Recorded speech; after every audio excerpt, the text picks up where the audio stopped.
Muy buenos días y bienvenidos a esta nueva sesión del Centro de Estudios de Derecho a la Competencia. Antes de comenzar, pues que quiero contarles nuevamente pues, a todos los que ya me han oído el cuento, pero pues este año nosotros estamos cumpliendo los 20 años del Centro de Estudios de Derecho a la Competencia y estamos programando una serie de actividades para celebrar nuestro aniversario. La principal actividad se va a realizar el día 10 de septiembre de este año, aquí en la Javeriana, donde vamos a hacer un foro internacional de Derecho a la Competencia. Vamos a invitar, por supuesto, a la Autoridad de Competencia y vamos a invitar varios profesores extranjeros y nacionales para hacer un día de Derecho a la Competencia aquí alrededor de los 20 años. También ese día pues nosotros vamos a entregar la premiación del segundo congreso, del segundo concurso Hernando Agudelo Villa en Derecho a la Competencia. Nosotros hace unos 10 años hicimos el primer concurso Hernando Agudelo Villa y pues las bases de ese concurso las vamos a liberar próximamente. Yo esperaría que la próxima semana ya estén liberadas, las vamos a poner en nuestra página web y las vamos a difundir pues, con todos nuestros medios de difusión y esperamos que ustedes tengan interés en participar de golpe en este concurso. Es un concurso para preparar un documento sobre derecho a la competencia. Lo vamos a hacer en dos modalidades, una modalidad para gente de pregrado, para estudiantes de pregrado y una modalidad pues, para personas egresadas. No sabemos exactamente cuál irá a ser el premio, pero digamos, prometemos que va a ser un gran honor ganarse. Estamos trabajando sobre cómo hacer que el premio sea interesante también, porque pues, además de que el honor y la gloria pues, que tenga algún significado de tipo económico también, o, pues, vamos a ver cómo logramos hacerlo más interesante, pero esperamos que los aficionados al derecho a la competencia de todas maneras lo vean como importante. Y pues naturalmente vamos a tener un año muy intenso de actividades. Como ustedes saben, acaba de salir la revista número 14 de Derecho a la Competencia, que es una revista muy importante. Tenemos autores internacionales, tenemos autores nacionales y tenemos las decisiones de la superintendencia. Hay temas bastante importantes tratados en esta nueva revista.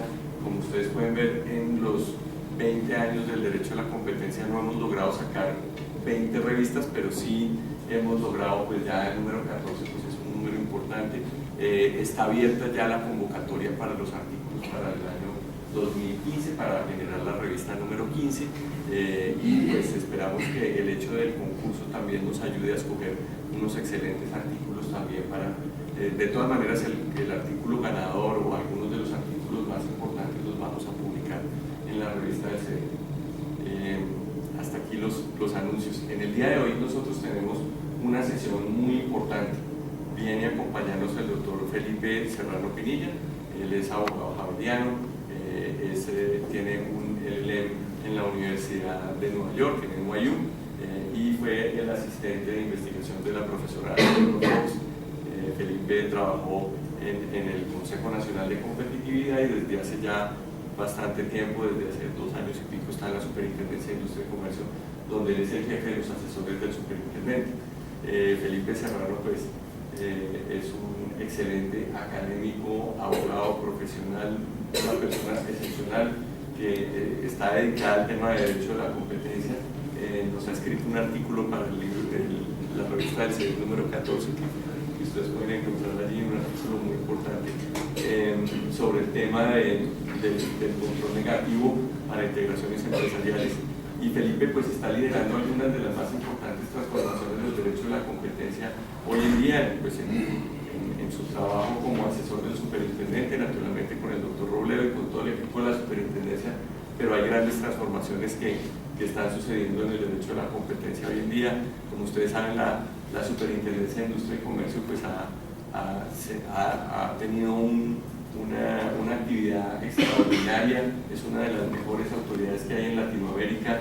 Ya en Colombia existe el primer caso de decisiones de iniciación de investigaciones con base en una delación.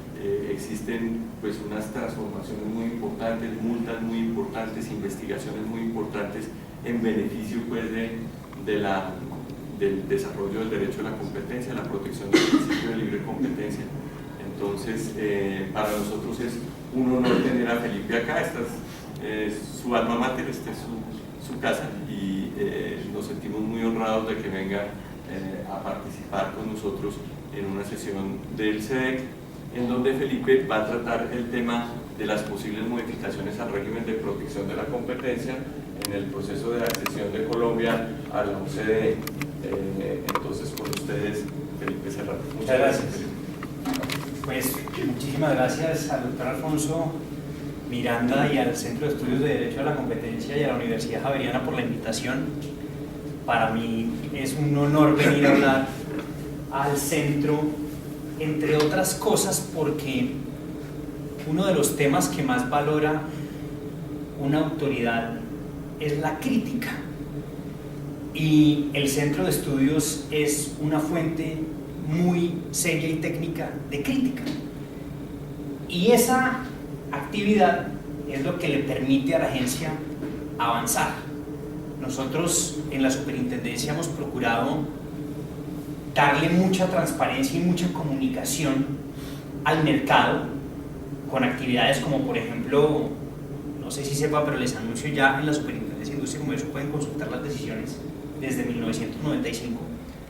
Faltarán unas u otras, pero digamos, en general se pueden consultar por años, hay un buscador, en fin. Y hemos realizado muchas actividades para que la gente lea lo que hacemos y para que la gente critique lo que hacemos. Y cuando tengamos que cambiar una posición, la cambiamos, y cuando la tengamos que mantener, la podamos defender. De manera que, doctor Miranda, muchas felicitaciones por el centro, por lo que se ha convertido y por los 20 años. Gracias. Que han sido producto principalmente de su trabajo. Gracias. Hoy yo quiero hablarles de un tema muy importante, y es las posibles modificaciones legales al régimen de competencia de cara al proceso de la OCDE. Algunos de ustedes saben por noticias que el gobierno nacional tomó la decisión de acceder o de ser miembro de la Organización para la Cooperación y el Desarrollo Económico, que es una organización de países que promueven buenas prácticas en muchas materias, entre esas la libre competencia. Dentro de la OCDE hay un comité exclusivamente dedicado a competencia, donde se sientan las autoridades del mundo. Entonces uno va y se sienta con las autoridades de los países miembros y algunos invitados. Entonces la gente va, se sienta y discute buenas prácticas en materia de protección de la competencia. Y ese comité y la OCDE tienen unas recomendaciones sobre qué principios o qué reglas debería tener un régimen de competencia serio o que proteja efectivamente la libre competencia. Y como Colombia quiere acceder a ese club de buenas prácticas, por decirlo de alguna forma, debe realizar ciertos ajustes dentro del régimen. ¿Cómo va a estar organizada mi presentación? Voy a hacer primero unas consideraciones generales sobre el proceso de acceso, sobre todo sobre algunos mitos y realidades frente a lo que es. Después voy a hablar de la estructura de la agencia, o qué dice la OCDE frente a la estructura de una agencia de competencia.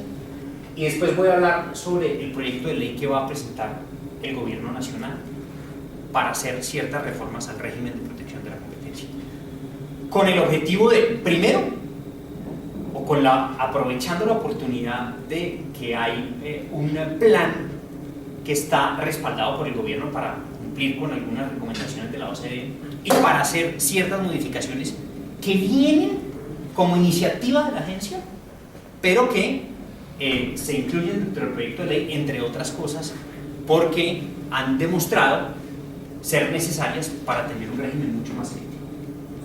Y el proyecto de ley, digamos, trae varias modificaciones al régimen, modificaciones principalmente procesales y de estructura del régimen. Yo me voy a concentrar en 4 por efectos del tiempo.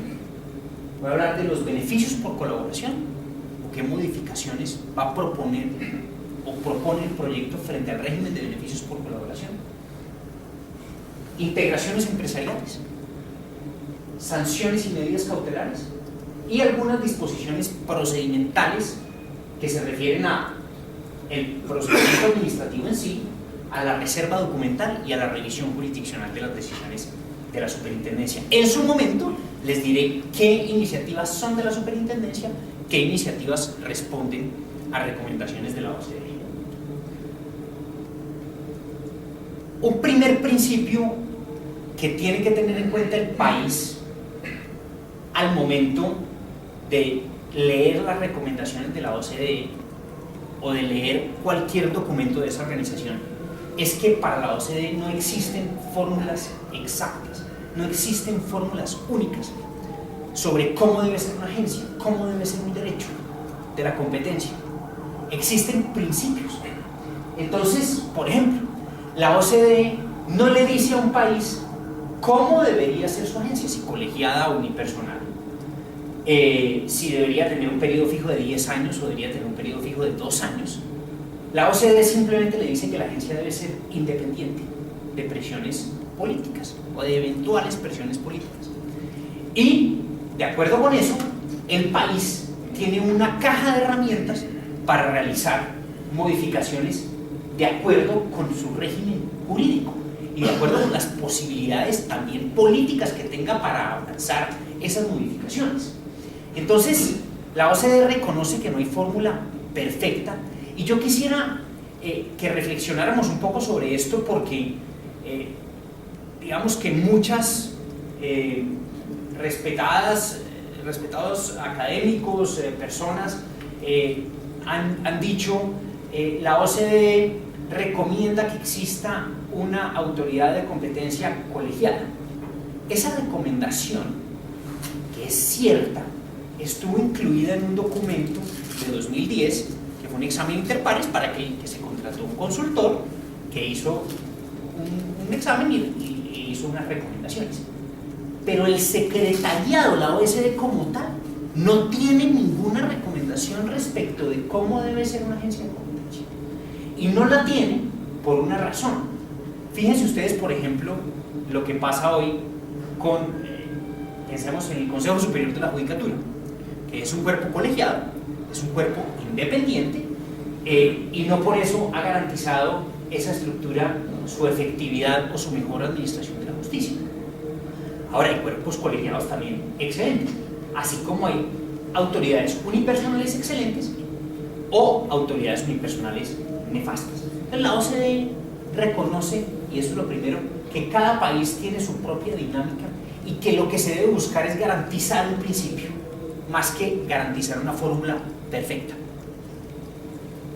En segundo lugar, ¿cómo se surgió el proceso de Colombia en materia de competencia entre la OCDE? Colombia básicamente contrató un examen interpares oficial de la OCDE que no se había hecho en Colombia, un examen oficial de accesión, donde el comité y el secretariado hacen, junto con un consultor externo, el análisis del régimen y las recomendaciones sobre el régimen.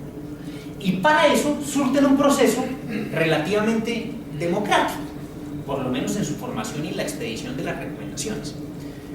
Algunos de ustedes recibieron visitas de parte de Jay Schaefer, que fue el consultor que hizo el examen interpares. Varios abogados, académicos, organizaciones recibieron visitas de parte de él, en las cuales se hacían análisis sobre qué necesitaba o qué modificaciones necesitaba el régimen o qué problemas tenía el régimen. Felipe, pero ese examen sí no es público, ¿cierto? Ese examen no es público. Ya les voy a hablar de ese tema. Por eso dije en su formación, más que en su publicación. Ese ejercicio dio lugar a un examen que contiene unas recomendaciones a Colombia para modificar su legislación. Y, como les digo, muchas de las recomendaciones son hechas con base en comentarios de terceros, de la misma agencia, de académicos, de profesionales, etc. Ese examen no es público, yo por disposición de la OCDE. Yo la verdad no he entendido muy bien cuál es la razón real de que no sea público, pero lo que dice la OCDE frente a eso es que al ser un examen de acceso, pasa por un proceso de negociación entre el país y la organización. Y en ese proceso de negociación para el acceso se prefiere un poco que haya un relativo silencio o reserva, un poco como lo que ocurre hoy en La Habana, para evitar que las discusiones distraigan el objetivo principal, que es hacer ciertas recomendaciones muy concretas. ¿Sí? ¿Alguien tiene una pregunta? Doctor Felipe, ¿por qué el anterior examen interpares del año 2008 fue público? Porque no era, por una razón muy sencilla.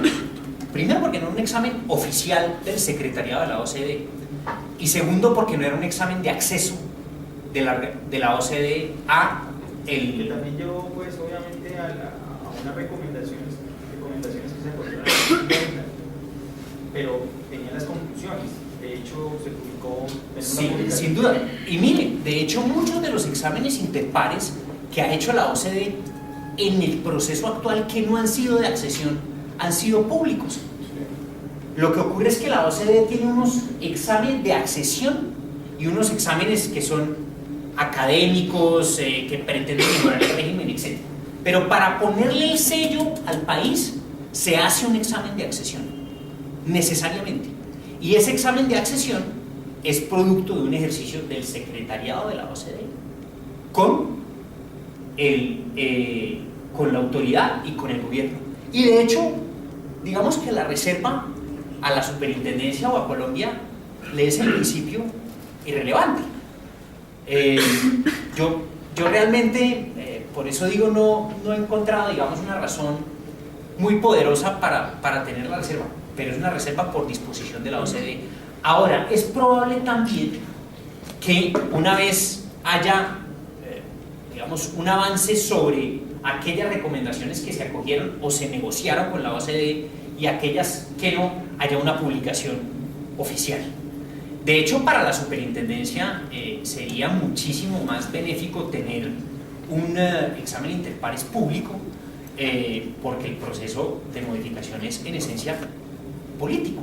Es un proceso que se surte mediante proyecto de ley y el poder de negociación que da tener una recomendación de la OCDE específica vista por quien está encargado de tramitar la ley es muchísimo más poderosa que tenerla en poder simplemente de la autoridad. Esa es la razón por la cual los exámenes interpares que no son de accesión son públicos. Los que llevan al sello de la OCDE, que son un poco los exámenes ya de verdad, son aquellos que no son públicos, por lo menos en principio, o por disposición de la OCDE o por disposición del comité de competencia. Bien, una vez se surte todo el análisis de qué recomendaciones acoge Colombia y qué recomendaciones no acoge, la OCDE decide dar un sello, el comité decide dar un sello y dice: Colombia cumple con los estándares internacionales en materia de competencia. Si da ese sello, quiere decir que dentro del proceso de acceso del país a la OCDE ya hay un chulo. Lo mismo pasa en materia tributaria, lo mismo pasa en materia de transparencia, lo mismo pasa en muchos ámbitos. Y el sello de un comité es producto de un balance entre lo que hay en el régimen, lo que se recomienda y lo efectivamente ejecutado. ¿Y por qué les digo esto? Porque hay muchas publicaciones en prensa que dicen: si esto no se hace, Colombia no entra a la OCDE. Si esto no se modifica, Colombia no entra a la OCDE. Eso no es estrictamente cierto. La OCDE hace un balance entre lo que existe en el país y las modificaciones que se han hecho. Y haciendo ese balance es que dice: creo que este país está preparado. Y la razón de ser del balance es que cada país tiene un poco su rabo de paja. En Estados Unidos, por ejemplo, hay excepciones a la aplicación del régimen, que no tienen razón de ser. En Europa hay otro tipo de problemas. Cada país tiene sus problemas en materia de protección de la competencia y lo que busca la OCDE es un balance. De cara entonces a ese proceso, la OCDE entregó un examen interpares que es, diríamos, susceptible de algunas modificaciones, pero ya se acerca mucho a lo que serían las recomendaciones oficiales. donde nos hace varios llamados. Y el primero que quiero abordar es el de la estructura de la agencia. Yo tenía una concepción antes de surtir o de realizar todo este proceso de la OCDE, y es que para la OCDE, si no había autoridad colegiada, es decir, una autoridad pluripersonal y no unipersonal, eso quería decir que el régimen de competencia no era idóneo. Y me encontré con una sorpresa, y es que la OCDE no prefiere ni uno ni otro. La OCDE reconoce los beneficios que hay en uno y otro.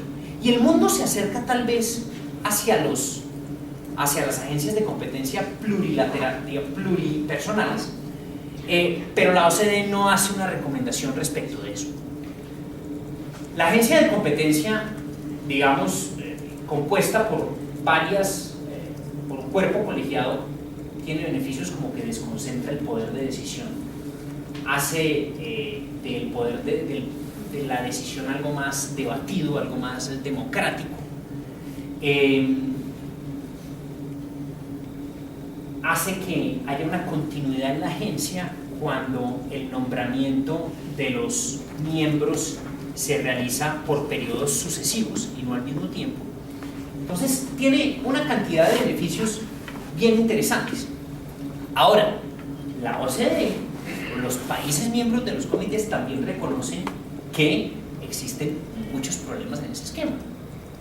El primero de ellos es un problema de decisión y de fijación de políticas. Cuando hay autoridad colegiada, en muchas ocasiones hay problemas de fijación de políticas entre los miembros de la comisión. Ese es un tema que le pasa, por ejemplo, a la FTC, un poco en confidencia. Hay problemas como que la elección de quien dirige la agencia pierde visibilidad. Probablemente ustedes sepan nombrar 4 o 5 magistrados de la Corte Constitucional y probablemente no puedan nombrar 2 o 3 de la Corte Suprema. Hay una rotación o una visibilidad muchísimo menor precisamente por el esquema que tiene el régimen. Y a la OCDE le da mucho miedo que al dar una recomendación el país termine como estamos nosotros hoy con los problemas del Consejo Superior de la Judicatura, donde tenemos un cuerpo colegiado muy independiente, pero que tiene bastantes problemas, cuya elección es poco visible y donde la simple estructura de la agencia no garantiza en sí misma la efectividad. Felipe, sí. Entonces, pues digamos, según esto, para la OCDE lo que sí sería una tarea pendiente para el régimen colombiano es que el superintendente no sea un funcionario de libre nombramiento y remoción. Sin duda, para ellos la independencia o el no negociable está en que haya independencia política. Claro. ¿Y cómo se logra eso? Escoge el régimen que quiera, pero no es un funcionario de libre nombramiento y remoción. Tiene que haber un periodo en fijo. Panamá, por ejemplo, es un superintendente y tiene periodo fijo. Sí. Inclusive el periodo no coincide con el del gobierno. Sí. Entonces, Ahora, un presidente de Panamá puede verse con un superintendente que él no nombró. sí.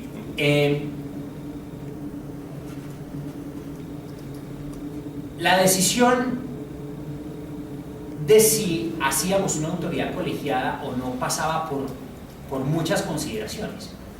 Consideraciones del Ministerio de Hacienda, consideraciones de no burocratizar la agencia, consideraciones de ir mejorando lo que hay, dando mayores garantías en vez de hacer un cambio estructural total que desordene lo que hasta el momento se ha logrado, teniendo en cuenta que Colombia también es una agencia joven. Es que no se nos puede olvidar que llevamos un paso, digamos, de unos 25 años desde el 90, obviamente con las consideraciones de desde cuándo viene la agencia históricamente, etcétera, pero realmente es una agencia en ejecución de la ley relativamente joven y tiene sus avances y sus ajustes. Y la decisión que tomó el gobierno en eso es tomar la recomendación de la independencia respecto del periodo fijo, es decir, darle periodo fijo al superintendente de Industria y Comercio, por supuesto al superintendente próximo. sin posibilidad de que el actual pueda participar en esa elección, además. Sin reelecciones. Sí, exacto. Promovido por nosotros sin reelecciones. ¿Cuál es entonces la decisión en ese aspecto?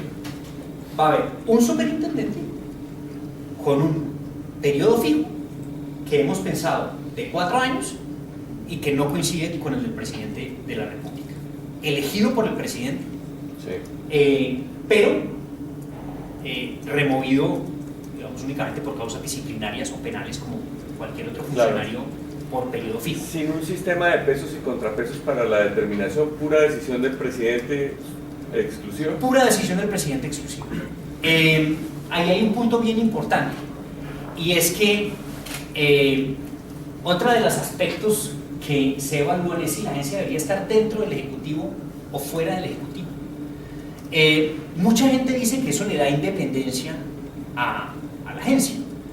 Hay gente que dice que le da demasiada independencia a la agencia, la saca un poco del control y de una política pública, y que adicionalmente la aleja tanto del gobierno en muchas ocasiones que frente a recomendaciones o cabildeos internos para evitar que salgan regulaciones o que el Estado mismo haga regulaciones anticompetitivas, lo hace supremamente débil, lo pierde de esa política pública. Entonces la decisión que nosotros hemos tomado es, o que el gobierno ha tomado, es tener un superintendente con un periodo fijo de 4 años que sería elegido en el segundo año del periodo presidencial, con un periodo institucional, y con una mayor relevancia del Consejo Asesor, para tener una autoridad no unipersonal ni colegiada, sino una suerte de semicolegiatura. ¿Eso qué hace? Y ahora les voy a explicar cómo funcionaría ese sistema de decisión. ¿Eso qué es lo que pretende hacer? Coger lo mejor de los dos mundos. Un poco que en la decisión haya mayor discusión con participación de los investigados, pero que no haya dentro de la agencia una burocratización y un sistema pétreo o inflexible que haga ingobernable la agencia. Eso es lo que se quiere. Sí, te iba a preguntar algo. Doctor Felipe, ese cambio que el superintendente no sea de libre nombramiento y remoción, ¿se ha estudiado para otras superintendencias? Porque saltaría igual que el superintendente de sociedades a decir, bueno, ¿y yo qué? O esto es un tema exclusivo para el tema de superintendencia, industria y comercio. Miren, en este momento hay un debate muy grande sobre eso. La OCDE ha recomendado 3 superintendentes con periodo fijo, y el gobierno al momento ha tomado la decisión de que la solución debería ser igual para los 3 y el mismo acto, que son superintendente de industria y comercio, superintendente financiero y superintendente de sociedades. Esos 3. ¿Dónde estaba el debate? En cuál es el acto necesario para darle la independencia a los superintendentes. Y le voy a decir por qué.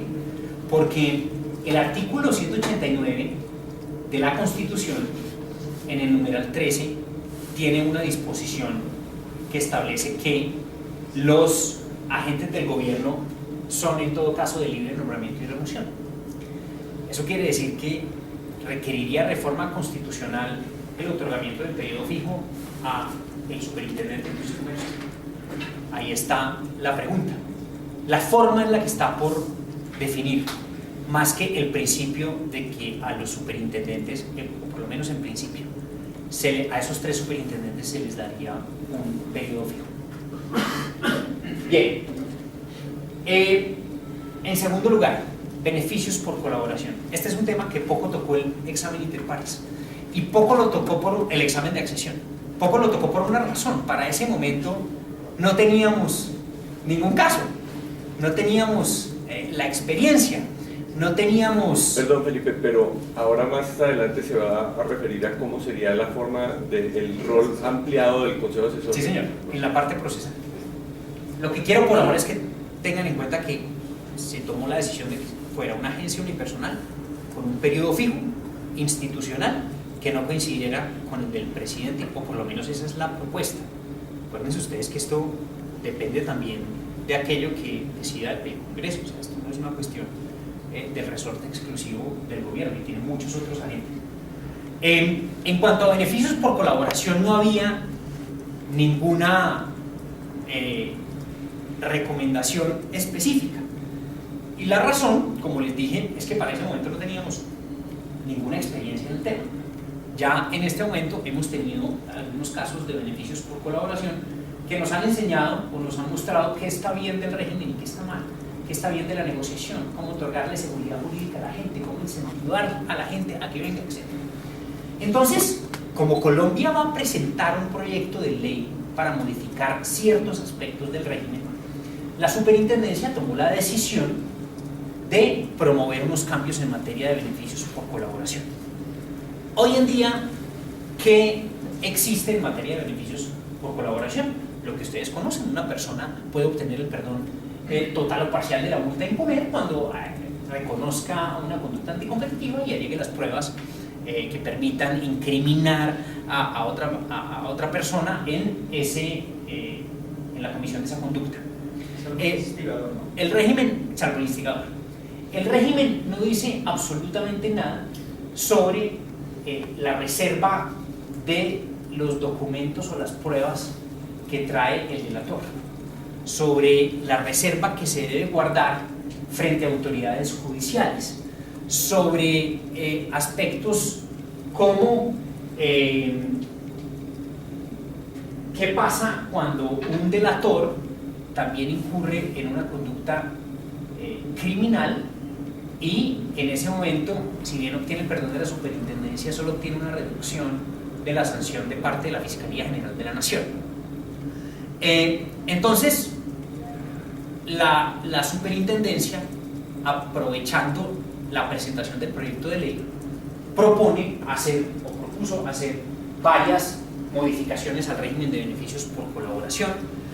¿Y a qué van encaminados estos beneficios? A hacer más apetitosa la delación. La superintendencia reconoce que la delación es en últimas un negocio entre la agencia y el delator. ¿Qué me entrega usted? Y si eso me permite perseguir una conducta anticompetitiva o no. Las consideraciones respecto de si fue el instigador, no fue el instigador, etc., en principio son para la superintendencia y para otras autoridades poco relevantes. Estados Unidos, por ejemplo, tiene también el problema del instigador. ¿Y qué ha hecho Estados Unidos frente a eso, a que el instigador no pueda recibir beneficios? Simplemente ha desarrollado una definición tan estricta de que es un instigador que prácticamente nadie resulta siendo instigador. Y la razón de otorgarle beneficios incluso al instigador de la conducta son varias, pero fundamentalmente las siguientes. Primero, una organización puede ser instigadora de un cartel, por ejemplo. Esa organización en 5 o 6 años puede cambiar de órganos administrativos. El órgano administrativo entrante puede darse cuenta de la existencia del acuerdo. ¿Por qué razón prohibirle que delate el acuerdo? ¿Por una consideración moral de quién fue el que inició la conducta anticompetitiva? ¿Son tan culpables realmente tanto quienes instigaron como quienes aceptaron? Eso en primer lugar. En segundo lugar, el hecho de permitir que el instigador también reciba beneficios le añade un factor más a esa teoría de juegos, le añade un agente más que puede traicionar. Y uno además que conoce supremamente bien el funcionamiento del acuerdo y tiene unas pruebas muy interesantes. En tercer lugar, no siempre es claro quién fue el instigador. Y cuando no es claro quién fue el instigador, eso desincentiva a las empresas o a la gente del mercado a llegar a la agencia. ¿Por qué privarse de eso cuando lo que quiere la superintendencia realmente o cualquier agencia de competencia es tumbar o eliminar ese acuerdo? Entonces, la primera modificación importante que se realiza en el régimen de beneficios por colaboración es permitir que el instigador también se haga acreedor de los beneficios por colaboración. Punto. En segundo lugar, Una pregunta. hay un principio, sí. ¿Para qué? O sea, ¿por qué restringir la definición de instigador en vez de simplemente quitarla? O sea... Se va a quitar. Bueno. Sí. En la referencia a la definición del instigador, la hacía respecto de lo que ocurre hoy en Estados Unidos. En Estados Unidos. El proyecto de ley eliminaría la prohibición para que el instigador acceda a los beneficios. En segundo lugar, hay un principio que hemos discutido acá, que han discutido ustedes muchísimo, y es el de que al delator no le puede ir peor que al que no es delator. Y yo creo que ese es un principio muy cierto. Y que es un principio... ¿Cómo? La regla de oro. La regla de oro. Y yo creo que ese es un principio muy cierto. Y creo que cuando uno habla de delación, como se dice ahora respecto del proceso de paz, tiene que tragarse ciertos sapos. Y es un poco analizar un costo-beneficio frente a qué quiere la agencia. ¿Quiere que el delator quede castigado de alguna forma, económicamente o reputacionalmente o judicialmente? ¿O quiere que el delator quede muy protegido y que los demás queden, digamos, expuestos por no haber venido? Quiere otorgar un perdón total. Y yo creo que la respuesta es la segunda. Yo creo que al delator, y estoy convencido de que al delator hay que protegerlo, y esa protección no es o no existe claramente hoy, por una razón muy sencilla, porque si bien se otorga el perdón pecuniario o la reducción pecuniaria de la multa a imponer, hay otros factores que resultan desincentivando o perjudicando un eventual delator, o que por lo menos así se ha manifestado en distintos foros. ¿Qué cosas pasan por ese otorgamiento de seguridad jurídica o de confianza al delator? La reserva de la identidad, que está en el régimen hoy en día, la reserva probatoria, que no está en el régimen hoy en día, simplemente se hace una deferencia a las normas generales, Código de Procedimiento Administrativo y de lo Contencioso Administrativo. En el artículo 24 o 25 establece qué documentos son reservados. Aquellos que no caen dentro de esa reserva no lo son, sencillamente sean aportados por el delator o no aportados por el delator. Una solidaridad por los daños causados frente a la conducta anticompetitiva. Hoy en día ustedes saben que quien cause un delito culpa junto con otros amigos tiene una responsabilidad solidaria, el artículo 2344. Y adicionalmente un problema de seguridad jurídica frente a los beneficios penales, y es qué pasa cuando yo delato una conducta anticompetitiva que constituye, en nuestro caso, colusión y licitaciones, también una infracción penal. Y frente a ese espectro, la superintendencia y el gobierno han tomado la siguiente determinación respecto de la propuesta incluida dentro del proyecto de ley. Obviamente esto surtirá sus debates, como cualquier otro proyecto de ley, tendrá participación de mucha gente.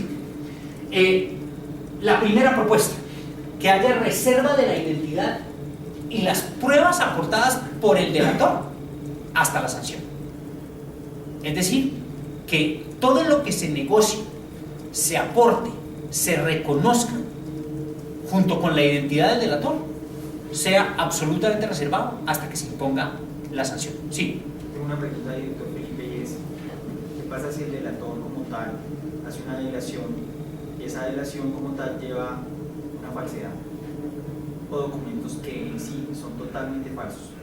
La superintendencia los tiene, ¿sí? Tiene un deber de identificación, pero ¿qué pasa con esa reserva de identidad y de pruebas hasta la sanción cuando...? La reserva de identidad se predica respecto de terceros, no de los investigados, por una razón muy sencilla, y es que los investigadores, claro que tienen derecho a defenderse y a tachar de falso un testimonio o a tachar de falso un documento. O sea, lo público es lo público, lo reservado es lo reservado, y los investigados como tal tienen acceso a todo. Totalmente. Y compromiso de reserva. Entonces, Y los terceros esta reserva interesados. de identidad, 2 segundos. Esta reserva de identidad y de pruebas hasta la sanción se predica únicamente de los terceros, del público en general.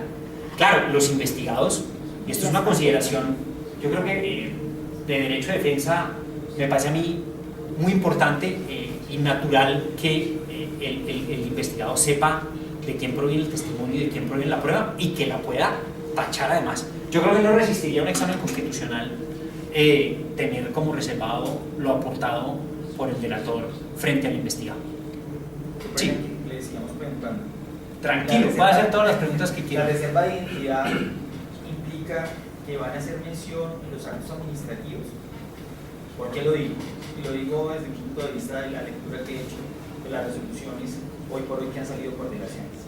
Pues obviamente con todo el respeto y el cariño hacia la superintendente, usted sabe que para mí... No necesita hacer ese pie de página. No, usted sabe. Pero el hecho de que hoy en día, viendo las aperturas de investigación, pues deja mucho, o da a entender, o casi la gente se enfoca en quién es el delator. Sí, mire, el cambio es total. Una prueba aportada por un delator es totalmente negra dentro de la resolución y su referencia también. Sí. Totalmente. Dentro de este régimen. Bueno, sí. ¿Por qué? Porque es que eso también, yo creo que en muchas ocasiones pone a pensar a un delator. Dice, bueno, yo entrego las cosas, sé que voy a estar protegido, pero cuando sale una apertura y la apertura ya casi está indicando que fue Emilio Santofinio, hombre, yo que trampánico. Sí, eso precisamente es lo que prefiere, es lo que pretende la modificación. Que hay una reserva total frente a lo que usted aporta y frente a su identidad. Nada de terceros conoce mismo. El investigado tiene la facultad de conocerlo. ¿Ok? ¿Y los terceros interesados? No tienen esa facultad. Y hoy de hecho no la tienen. El tercero, por lo menos, por disposición expresa de la norma, no accede a la información reservada. Es que mire, si uno abre esa posibilidad, todo el mundo es tercero, pues sí, todo el mundo es tercero interesado y adicionalmente, inmediatamente hace que se pierda el beneficio de esa reserva. Acá la superintendencia le pretende dar mucho valor al delator frente a cualquier tercero que obviamente tiene unos derechos, pero es un trade-off, es una balanza entre incentivamos a la gente y derribamos carteles a través de la delación, que son la herramienta más efectiva para derribar carteles, o lo que hacemos es, en los que tengamos, protegemos mucho al tercero, pero eso implica que no vamos a tener muchos en el futuro. Entonces yo creo que esto es muy importante. Entonces, para responderle, reserva total de la identidad y de las pruebas hasta la sanción, ¿cierto? Eso mismo, y este es un tema que hay en Europa y que hemos pensado mucho y que ojalá se pueda mantener en el proyecto, y es el de qué pasa con las autoridades judiciales frente al acceso a esas pruebas. Me explico. ¿Qué pasa si hoy yo, con este régimen que acabo de describir, voy e interpongo una tutela como tercero porque no me dejan ver esas pruebas, etc.?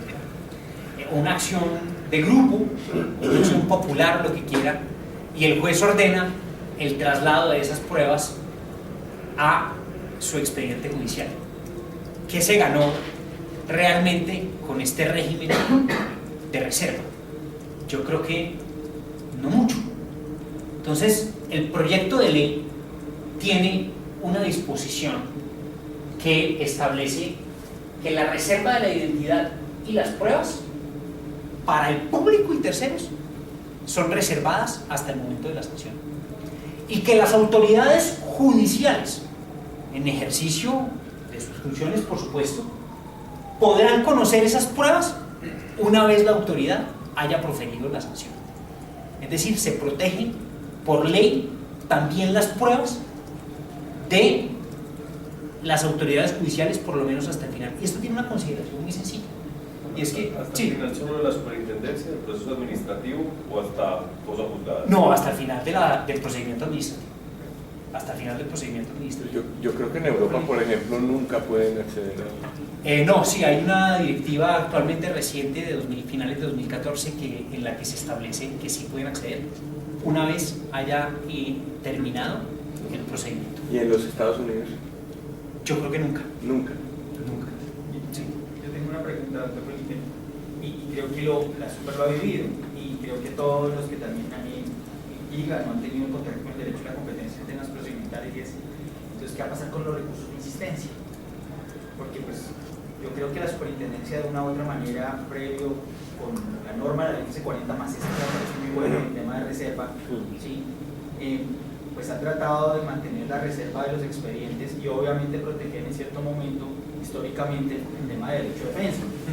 Bueno, y si uno se hace atrás hay muchos precedentes y muchas cosas, pero a mí me preocupa algo y es, y voy a traigo a colación un precedente, y es que en cierto momento, un poco saliendo de la ley 1340, el Tribunal Contencioso Administrativo en un caso de abuso de posición nominante dijo, no hay reserva, ¿sí? Porque vamos a darle prelación al derecho de defensa frente a los investigados.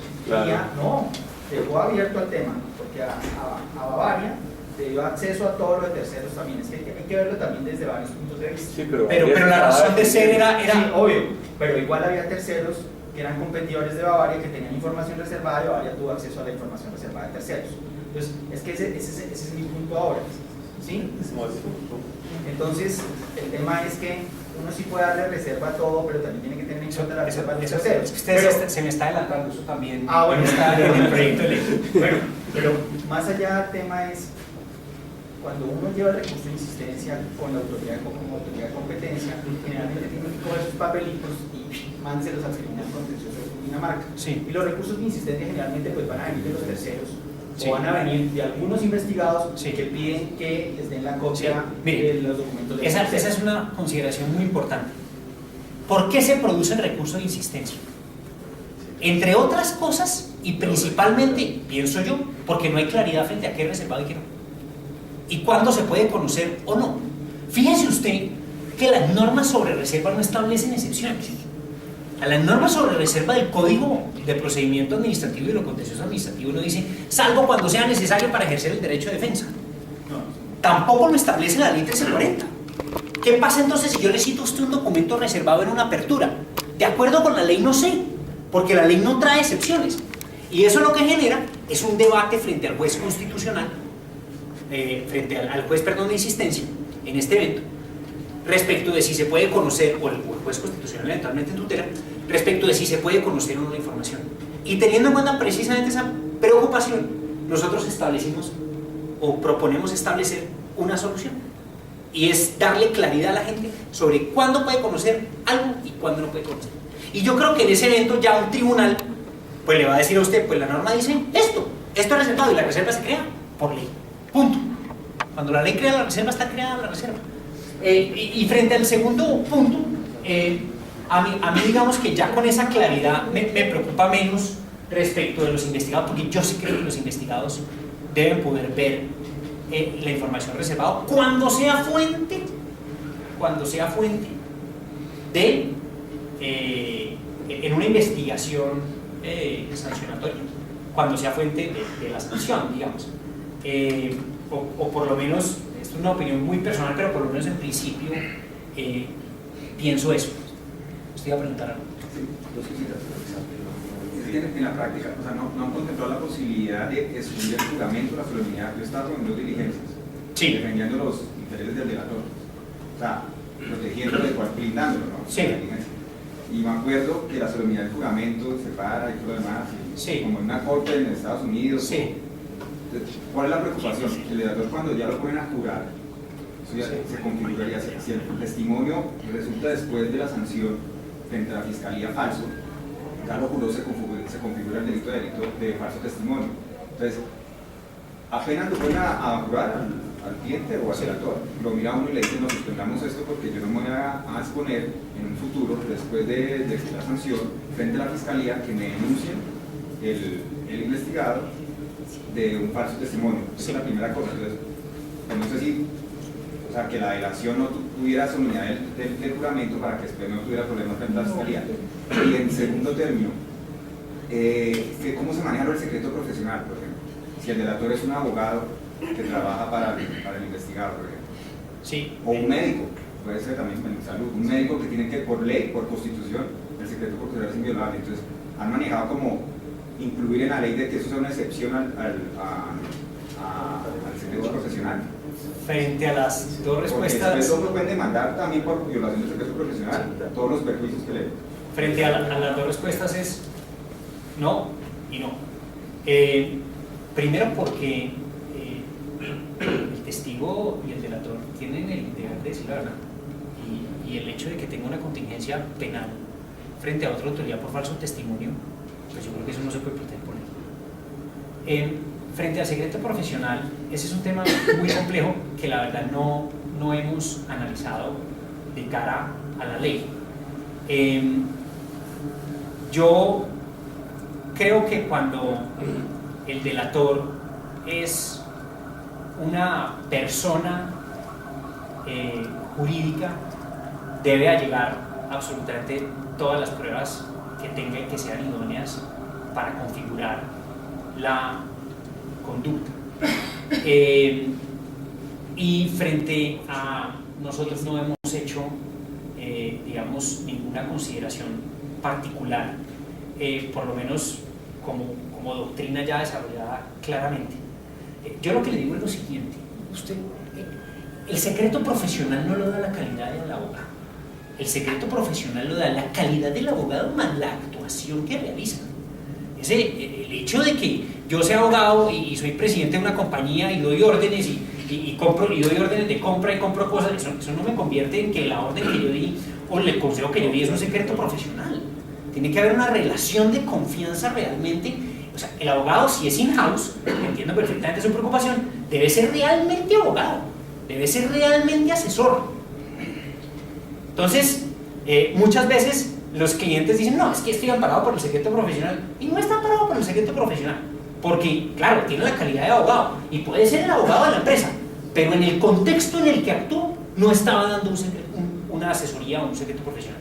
Cosa diferente es que, por ejemplo, usted esté obligado o aporte, tenga un consejo, por ejemplo, en el que diga, mire, el presidente le pregunta, oiga, ¿esto es ilegal o no es ilegal? Y usted le hace un concepto al presidente, pues yo creo que en ese caso está ejerciendo una profesión, digamos. En Europa, y Carlos me corregirá, pero hasta el momento no están reconociendo el tema del secreto profesional para los abogados in-house.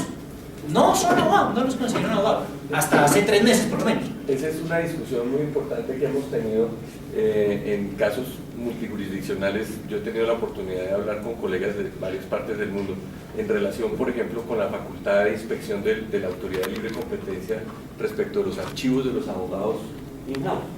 Entonces, pues, si uno ve en Europa, consideran que si el abogado es un abogado de la empresa, es parte de la empresa y no es abogado, no está cubierto por el secreto profesional. Por la segunda razón. En Inglaterra consideran que sí. Y en Estados Unidos también. Y en Estados Unidos también. Pero esa es una discusión formidable. Nosotros aquí en Colombia hemos tenido casos de todo. Uno generalmente cuando va a la superintendencia uno se opone a que el computador del abogado de la compañía sea revisado porque ahí va a haber conceptos que son en ejercicio de la profesión de abogado y cubiertos por el secreto profesional, que es una norma constitucional en Colombia. Y yo creo, como dice el doctor Felipe, que cuando un abogado está actuando como una herramienta administrativa de una compañía, haciendo tareas administrativas, pues eso no está cubierto por el secreto profesional. Pero cuando está dando su opinión legal, la compañía es cliente, y entonces en ese caso sí, habrá que distinguir entre cada caso. Lo que pasa es que el secreto profesional no es para abusar de él. No se trata de mandarle al abogado todas las cosas ilegales para que queden allá como en el burladero, claro, donde no pueden ser examinados por la autoridad. Claro, que ese es el principal, digamos, miedo que tiene cualquier autoridad. Y una cosa muy importante que mencionaba el doctor Miranda es, no hay abogados in-house o la tendencia es que el abogado in-house pueda hacer una cosa y otra al mismo tiempo. Asiste a una junta, por ejemplo, discute temas de la empresa y también da consejos. El secreto profesional no se predica de toda su actividad. Se debería predicar, opinión muy personal, vuelvo y digo, que no compromete la entidad para la que trabajo. Se debería predicar únicamente respecto de cuando hay un consejo de relación de confianza. Consejo de relación de confianza, que es cuando realmente hay un secreto profesional protegido. No lo da la calidad, sino la función. O como cuando se define que es una autoridad administrativa, el sujeto, no solamente el sujeto, ¿qué función está desempeñando? ¿Cuál es la función? Volviendo un poco atrás a lo de la confidencialidad, sobre todo es que preocupa es si uno tiene el antecedente de Fedegan, y es cuando el superintendente, además de lo que ya consideró la delegatura, también puede tomar otras consideraciones. Entonces, ¿cómo se defiende la parte frente a ese esquema? Porque en principio no lo había considerado la delegatura lo tiene ahí, pero no lo ha usado. Sí. Y ya el superintendente, cuando va a decidir, amplía las condiciones, no solo es sino que considera que la figura también puede ser ilegal, como en este caso. Sí. ¿Qué hace frente a ese tema? Esa es una pregunta con veneno, pero yo... No, el mejor sentido. Sí, no, yo lo sé y así lo tomo más de su parte. A ver, además yo no participé en el caso, no. Mire, ¿qué creo yo? ¿Cuál creo yo que es el mundo ideal? El mundo ideal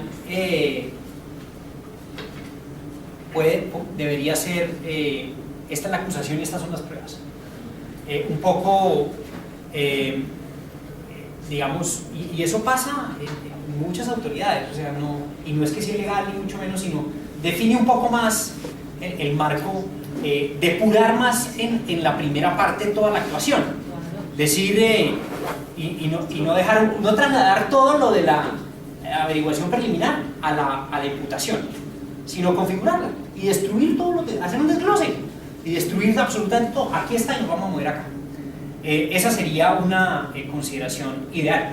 Y el hecho de que la delegatura en su informe motivado, ya usted con esa prueba ya sabe que la tienen en cuenta para su caso y se defiende de ella. Y el hecho de que la delegatura en el informe motivado no la haya visto o que usted no se haya defendido, después el súper la vea, pues ya maestro, no se defendió, lo siento. Entonces yo creo que hay que hacer, o que el mundo ideal es hacer una combinación entre las dos cosas, entre otras para hacer administrativamente y como en el case handling más sencillo, tanto para la autoridad como para los administrados. Pero saben que yo creo que ese es un tema más interno que un tema en estricto sentido, es un tema más de manejo interno de la autoridad que un tema en estricto sentido de ley. Yo creo que lo que uno debería garantizar es el derecho de defensa en todo caso, y cada caso particular hay que mirar cómo se garantizó, cómo no se garantizó. Ahora, hay un punto importante, y esta ha sido jurisprudencia reiterada del Consejo de Estado y de los tribunales. Cualquier error procesal no configura la nulidad del acto. Hay violaciones que son violaciones, que no configuran la nulidad del acto, porque, digamos, incluso si se hubieran cumplido, o si no hubiera ocurrido la violación, el sentido de la decisión no hubiese cambiado. Entonces, ese es un punto muy importante a tener en cuenta. Por ejemplo, el Consejo de Estado ha dicho no, en ciertos casos, mire, era claro que acá podía cambiar la decisión, teniendo en cuenta esta prueba, o esta persona se hubiera podido defender de X y Y manera. En otros casos ha dicho, mire, sí, hay un error, eso es cierto, pero vamos a darle relación al derecho sustancial sobre el procesal, sencillamente porque a pesar de haber habido una ilegalidad, que la hubo, eso no hubiera cambiado la decisión. Entonces, digamos, en ese sentido, le respondería, creo que es una cosa más interna, pero es una pregunta bien importante. En segundo lugar, esta es una recomendación de la OCDE, que no haya, cuando hay un delator, que no haya responsabilidad solidaria por los daños, sino que el delator responda hasta el monto de su contribución en el daño al mercado. ¿Cómo se configura eso? Puede ser por participación en el mercado que tenga, por las ventas que haya hecho en el producto caracterizado, por ejemplo, etc. Pero en principio que no haya, que cuando la persona haga el ejercicio económico no esté pensando en que tiene que responder por todos los daños, si es que llega a responder por daños posteriormente, porque cuando se levanta la reserva todavía se está en tiempo para interponer una acción, etc. Y se pierde además la acción. En ese momento, cuando se levanta, en ese momento, cuando viene esa eventual condena, se responde únicamente por los daños por los cuales usted contribuyó y no hay una responsabilidad solidaria. Entonces se eliminaría esa solidaridad. Bueno, otro tema de discusión muy, digamos, importante es el de si hay beneficios por colaboración solo para carteles o para otras prácticas. La ley actual no trae una distinción. El decreto, digamos, se enfoca, tiene un enfoque más en acuerdos. Y entonces ha venido el debate que la ley no restringe que uno pueda, por ejemplo, delatar una integración informal. Ha habido delaciones así. O delatar un abuso de posición de dominio, autodelatarse, digamos. La posición de la superintendencia ha sido que la delación es para carteles principalmente, en primer lugar, y que debería ser así, o para casos en los que hay conductas que no son acuerdos, donde el facilitador de la conducta es quien delata a la empresa. Es decir, donde hay una dualidad entre las personas que participan en la conducta. Me explico.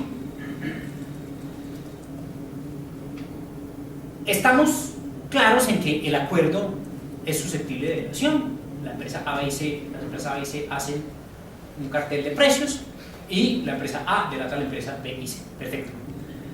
¿Qué ocurre con el abuso de posición de dominio, por ejemplo?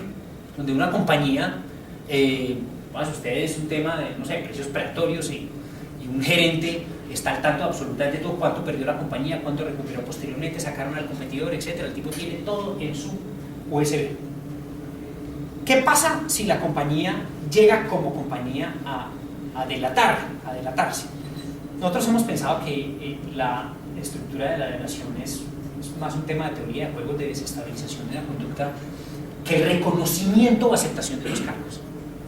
Y por esa razón pensamos que un agente del mercado no debería poder un poco autodelatarse sin que esas pruebas sirvan para incriminar a otro. Eso no implica que no se abra la posibilidad para que un facilitador dentro de la compañía sea quien delate a la compañía, obtenga el perdón y comprometa con sus pruebas a la compañía. Eso es lo que estamos plasmando en el proyecto de ley. Hay delación para acuerdos y hay delación para conductas que no son acuerdos únicamente para el facilitador de la conducta. Sí. O sea, se va el tema de confesión No. de la delación. ¿Qué? No. Lo digo porque para el tema de corrupción de instituciones públicas, o sea, no sé hasta dónde ahora con todos los avances que ha tenido la superintendencia, esa es una de las restricciones para las delaciones. Y lo llevo hacia el futuro, porque este es un tema que va mucho más allá del tema de libre competencia, que va a tener que ver con un tema de acciones civiles. ¿Sí? En su momento, cuando sale la ley de C40, uno de los aspectos que se criticó bastante al decreto fue el tema de la confesión. Basado en, yo estoy confesando, ¿sí? Estuve acá, ¿sí? Pero ¿cuál va a ser mi implicación vía perjuicios, vía penal, si es que la hay? ¿Sí? ¿Cómo lo va a tomar la autoridad civil? ¿Cómo lo va a tomar la autoridad penal? Sí. Mire, entonces, bajo ese mismo aspecto, bajo ese esquema, entonces, bueno, la ley había quedado, la ley 1340 había quedado muy amplia, como lo dice el doctor Felipe, pero básicamente el problema que se tenía es, oiga, la integración que iba a ser, decía, oiga, yo hice una integración informada. sí. Confieso que hice una integración informada. Sí. O sea, no hay, estoy autoconfesando, pues. Sí, pues, a ver, Respecto al tema de la confesión frente a... Sí, mire, cuando usted reconoce una conducta, reconoce una conducta. Y si se le impone la sanción y se levanta la reserva, que es el momento en el cual se levantaría la reserva, que si queda expuesto, queda expuesto. Y si una autoridad judicial requiere esas pruebas, queda expuesto y responderá solidariamente si todavía hay término para interponer la acción civil. Eso en primer lugar. En segundo lugar, frente a el hecho de que se elimine la delación, pues no se elimine, se aclare que la delación es únicamente para acuerdos y para conductas unilaterales en los casos en que el facilitador es quien delata a la empresa, no implica que se haya perdido la confesión, el reconocimiento de los cargos. De hecho, dentro de la propuesta de las sanciones está establecido un ítem que sea atenuante el reconocer los pliegos cuando usted los delató, el reconocer los cargos. Entonces, en ese evento, pues usted, que si usted confesó, confesó. O sea, no hay ninguna protección, digamos, frente a eso. Ahora, mire, yo también quiero que nos quitemos un poco de la cabeza ese requerimiento, pues se mirará más adelante, de que la empresa allegue todo un documento reconociendo con presentación personal que cometió una conducta anticompetitiva, etc. Yo creo que lo que tiene que hacer la empresa es traer las pruebas que sean suficientes para configurar la conducta y configurar la responsabilidad de otros participantes. Ya cómo se utilice eso en un proceso judicial, pues, digamos, estará por verse. Por ahora lo que nosotros estamos proponiendo es que la posibilidad de que eso se traslade a un proceso judicial solo sea cuando se haya impuesto la sanción, o sea, al final del procedimiento administrativo, como está funcionando actualmente en Europa. Y finalmente una última modificación en materia de beneficios por colaboración. Materia criminal.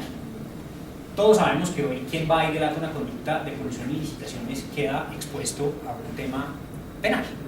Y que la obtención del perdón total por parte de la Superintendencia de Industria y Comercio implica una reducción de la sanción. ¿Qué mecanismo había para modificar eso? ¿Qué mecanismo hay? Uno es decir, obtiene también la exoneración de la acción penal, que es un poco una facultad que tiene, es un poco quitarle a la Fiscalía General de la Nación la potestad de decir si persigue o no un delito que en principio es de su competencia. Eso puede tener sus problemas de constitucionalidad. Entonces, ¿cuál fue la solución que nosotros pensamos? Poner una consideración expresa, una mención expresa en la ley que diga: quien obtenga el perdón total por parte de la Superintendencia en materia de beneficios por colaboración, se le otorgará el principio de oportunidad si cumple con los numerales 5 y 6 del artículo 324 de la ley 906. ¿Cuáles son esos? Básicamente un estándar penal similar al que tenemos nosotros para reconocer un delator, y es allegar unas pruebas que sirvan para cesar una conducta y para incriminar a un tercero por parte de la Fiscalía. Sí. Pero entonces eso quiere decir básicamente que le respeta el marcador que obtuvo, porque ese que obtuvo el 100% es porque llegó de primero. Entonces, pues básicamente no tiene que ir a la Fiscalía de primero para obtener el perdón, pues el principio de oportunidad, sino que con haber llegado a la Superintendencia de primero, después si va a haber acción penal puede obtener, sí, también, se le mantiene el marcador, digamos. Pues mire, le confieso una cosa, no lo había pensado, me parece un comentario muy relevante y yo creo que debería ir en la ley. Quien se le respetará el puesto, el marcador, claro, al primero, frente a quien vaya. Lo que ocurre es que ahí también viene un manejo de agencia. De primero en la claro, super, pero de tercero en la Fiscalía. Claro, ahí también viene un manejo de agencia. En los casos que hemos tenido que ya hay, de delación de colusiones, lo que se tiende a hacer es: venga, acá inmediatamente para la Fiscalía. Sí. Casi que al otro día. Nos vamos, porque eso es parte de la negociación, claro, por supuesto. Bueno, y la pregunta es: bueno, ¿y yo cómo creo en la Fiscalía?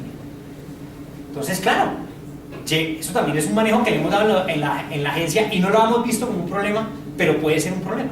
Yo creo que uno debería, dentro de un proyecto, si es que va a contemplar eso, decir: a quien obtenga el marcador se le respetará en la Fiscalía, en la Fiscalía, o por un término de tanto, sí, tiempo, no sé, pero que usted tenga una claridad respecto de su marcador.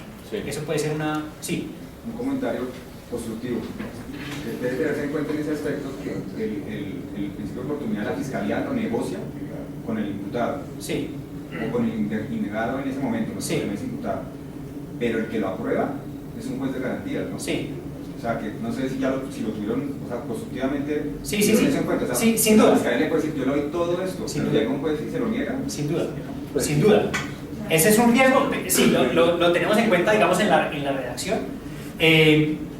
A ver, yo lo que creo es que quien obtiene el perdón total por parte de la Superintendencia va montado, sí, frente a un juez. En la redacción, claro que se tiene en cuenta, pero tiene usted toda la razón. Procesalmente, le otorga, pues el juez puede tumbar cualquier acuerdo, sin duda. Y es un riesgo. Y el superintendente al final también le puede tumbar También le el puede tumbar beneficio. el beneficio. Aunque, como estamos quitándolo del instigador, esa no va a ser una consideración para tumbar el beneficio. Se vuelve más lo que decía Julio, que el delator haya traído una cantidad de pruebas falsas y haya dicho una cantidad de mentiras y Sí. la superintendencia por el camino se da cuenta Sí. que era Que fue de mala fe. que no merecía que no colaboró. Exacto. Sí. ¿Qué va a pasar, según lo que estoy entendiendo ahorita, con el régimen de transición entre el modelo actual, o el decreto que rige actualmente y lo que están planteando? Esa es una muy buena tema instigador. Esa es una muy buena pregunta. Solamente frente al instigador, los procesos que inicien con posterioridad a la expedición de la ley serán los que tengan ese régimen. Ese sería el régimen de transición. Bien. ¿Queda claro este tema de beneficios por colaboración y cuáles serían Una sus? sola preguntita. Sí. La superintendencia estaba adelantando la redacción de una modificación del decreto reglamentario de delación. Sí. Entonces eso lo van a descartar para proseguir con el tema de la ley. Pues mire, nosotros estamos pensando mucho eso. Yo creo que el decreto, cuando las decisiones no dependen de uno, como por ejemplo un proyecto de ley, uno no debería dejar de tomar decisiones que son importantes para el régimen, esperando que un tercero ejecute alguna conducta, independientemente de manera que yo creo que el decreto Posiblemente salga. todo va. Sí. Y una vez salga esto, se modifica el decreto. Claro. Pero es que eso es como dejar de hacer una actividad que es importante para el régimen No, muy bien. por esperar Gracias. un tercero. Sí. Internamente va a haber algún cambio en la estructura de la superintendencia en temas de beneficios por colaboración. No. Y la OECD no hizo ninguna recomendación sobre eso.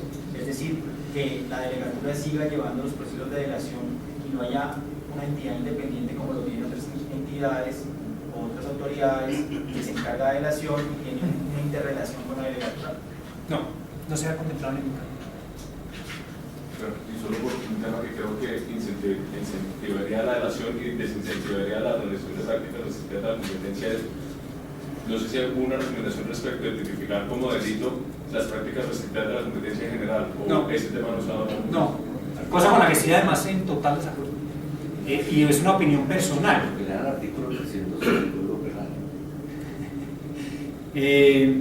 La razón, mire, hay varias razones donde yo creo que hay que tener cuidado con esa criminalización del régimen. Lo primero es que, independientemente de que sea una conducta supremamente reprochable, el régimen es nuevo para mucha gente.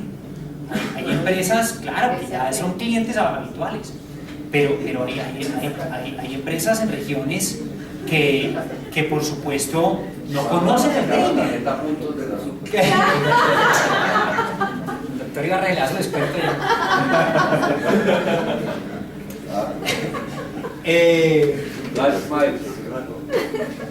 Esa la vi ahí. Bueno, entonces, eso en primer lugar. En segundo lugar, el régimen también está teniendo una evolución propia, interesante, con sus críticas, pero hay que dejarlo evolucionar en sus doctrinas, en sus modificaciones. Puede ser peligroso mandar a la rama judicial, a los jueces penales, temas técnicos como estos, con sanciones tan supremamente altas que pueden dar lugar a incentivos no adecuados, en primer lugar, a decisiones contradictorias, a shows mediáticos, como los que estamos acostumbrados en otros aspectos. Yo sería cauteloso en recomendar una criminalización de otras prácticas. Me parece bien la colusión de licitaciones, me parece interesante, entre otras cosas porque la Fiscalía también empieza a aprender, ¿no? Incluso con las colusiones de licitaciones no es tan fácil sentarse con la Fiscalía a explicarles en qué consiste la conducta, a explicarles por qué es tan grave la conducta cuando usted tiene unos temas de genocidio frente a cuestiones de prácticas restrictivas que son absolutamente reprochables, pero para una persona que de pronto no ha sido educada en ese contexto puede decir, acá como que mejor no. Entonces, la la respuesta es no, y yo quiero invitarlos, o me parece que no debería ser así, por lo menos en este momento de la vida del régimen. La OECD no lo planteó ni. No. Bien, integraciones empresariales. Aquí el régimen de beneficios por colaboración, como les dije, donde hubo, digamos, una recomendación específica o muy importante fue en el tema de la solidaridad, más que en el tema de la reserva documental, etc. En el régimen de integraciones empresariales hubo muchísimas recomendaciones. Una primera recomendación fue el manejo del criterio subjetivo. En muchas jurisdicciones, las integraciones no se informan dependiendo de la actividad que realice la empresa. Simplemente es un test objetivo. Una empresa de computadores compra una empresa lechera y si la transacción cumple los mínimos, se informa. Otra cosa es que se salga al mes o a los 15 días, etc. De hecho, la primera fase internacionalmente está principalmente diseñada para ese tipo de casos, que son integraciones por conglomerado, donde en muchas ocasiones no existe, o en la mayoría de las ocasiones, sin permiso de que haya unas donde efectivamente las integraciones por conglomerado pueden ser anticompetitivas, pero normalmente salen rápido y el test es objetivo. ¿Y cuál es la razón de ser de eso?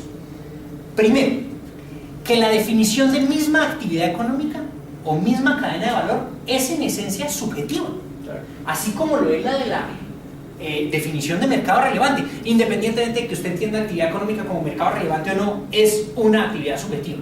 ¿Será que Coca-Cola y el PINA realizan la misma actividad? Pues ustedes dicen, están dentro del mismo mercado relevante, y otros dicen, ¿cómo que no? Bebidas no alcohólicas. ¿Le parece que no es una misma actividad?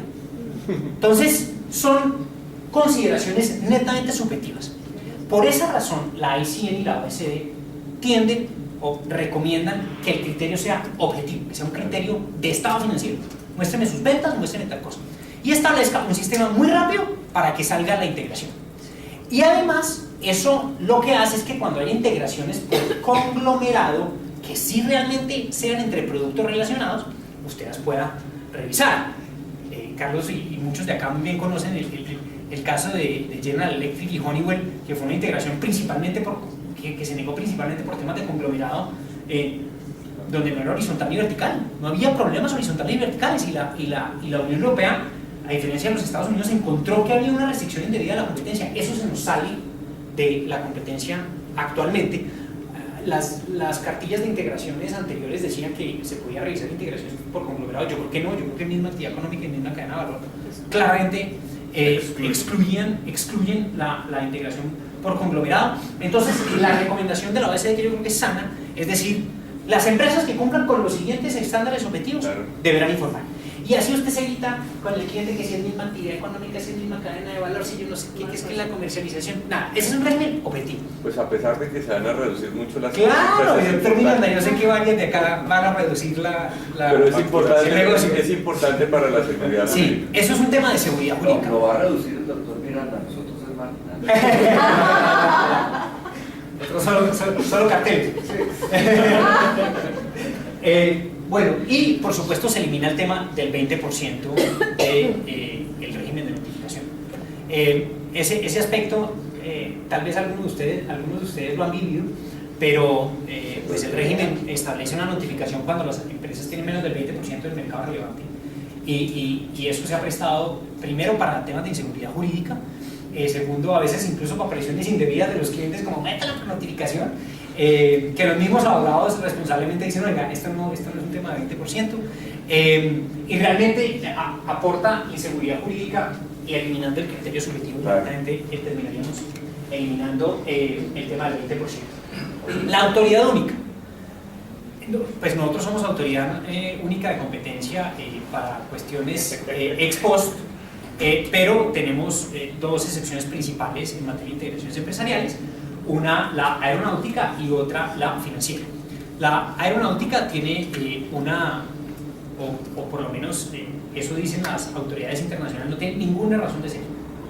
Eso dicen las autoridades internacionales. Yo no sé si tenga razón de ser o no tenga razón de ser, pero si fuera por especialidad, todas las agencias regulatorias serían agencias de competencia. Y realmente el sistema de una agencia transversal es un tema óptimo frente a la realización de integración en temas de competencia. Por supuesto, las demás agencias terminarán revisando lo que en su inspección, vigilancia y control compete. En cuanto al sistema financiero, ahí hay una consideración, y es que sí hay unas particularidades del sistema financiero que en ocasiones llaman a que haya unas excepciones al régimen. ¿Y a cuál me refiero principalmente? A problemas de confianza pública, donde hay que tomar una decisión de un día a otro, de una semana a otra, de si este banco no compra este banco, ya definitivamente el sistema financiero se cae. Los mecanismos de salvamento. Claro, entonces hoy en día, es una cosa de la que la gente casi no habla, existe una excepción que son los mecanismos de salvamento. Claro, está en el artículo 28, 28. que excepcionan la aplicación del régimen de competencia, en especial en las integraciones empresariales para casos de institutos de salvamento, que son sencillamente problemas de confianza pública, donde hay un problema de estabilidad financiera. La superintendencia, el gobierno puede ordenar un instituto de salvamento que puede consistir en una compra, una adquisición, una fusión, etcétera, sin revisión de la superintendencia. Eso pero se eso mantiene. no es solo en el sector financiero, el sector de la salud, por ejemplo. El tema de salud copa para allá. No, pero el artículo 28 es específico. Sí, es específico para Por eso le digo, ese es un tema que no es solo el sector financiero. Sí. Pero fíjese lo interesante que usted dice, lo de salud va para allá.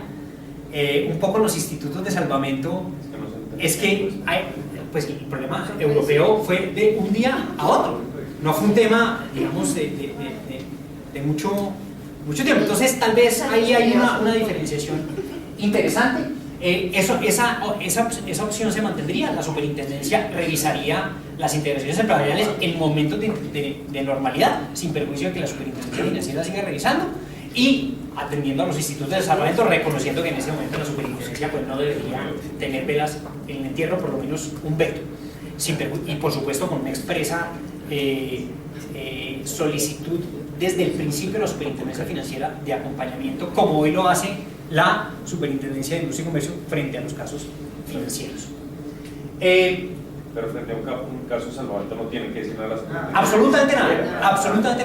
Absolutamente nada. Aunque hay muchas, bueno, yo no sé si en política pública esté bien o mal. Yo creo que tal vez debería estar involucrada, debería estar sentada, no lo sé. Lo cierto es que no puede tener un veto, sin duda. Y nosotros no estamos previendo en el proyecto esa silla, digamos, no la estamos previendo. Creemos que ahí debe haber una especialidad importante. El nexo local de la transacción. Ustedes han visto la nueva resolución de integraciones que se publicaría la próxima semana, elimina el conteo de los ingresos, operaciones y activos totales del extranjero. Ese es un tema que han criticado muchísimo afuera. Nos han criticado mucho en eso. Con razón, porque realmente el nexo local y la importancia del efecto pues es colombiano. Eso sin perjuicio de que cuando la empresa no tiene activos ni ingresos en Colombia, pero participa en el mercado vía exportaciones hacia Colombia, sí se cuente los activos de la empresa fuera. Pero ese es un caso, diríamos, excepcional.